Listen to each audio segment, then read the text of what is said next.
গ্রামের মোজার, একটি হাস্যকর কার্টুন, যা গ্রাম্য জীবন এবং তার অদ্ভুত ঘটনা নিয়ে তৈরি। এই কার্টুনের প্রধান চরিত্র একটি পোষা ময়ূর, যে গ্রামে বসবাসকারী এক পরিবারের প্রিয় প্রাণী।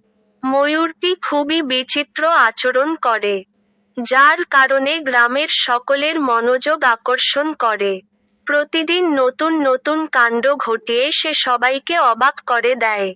কখনো সে গ্রামের রাস্তা ধরে হেঁটে চলে, কখনো আবার বাড়ির ছাদে বসে নানা ধরনের অভিনব কর্মকাণ্ড করতে থাকে। গ্রামের অন্যান্য প্রাণী এবং মানুষের সাথে তার সম্পর্ক বেশ মজাদার।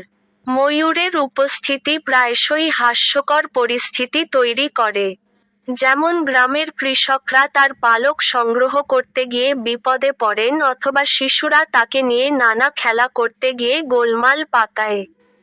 তার বিভিন্ন অদ্ভুত অভ্যাস এবং মানুষদের প্রতিক্রিয়া সবসময়ই এক ধরনের হাস্যরস তৈরি করে। এছাড়া, কার্টুনটি গ্রামীণ পরিবেশের নানান দিক যেমন মাঠ-ঘাট, পুকুর, গ্রামের মেলা ইত্যাদি তুলে ধরে।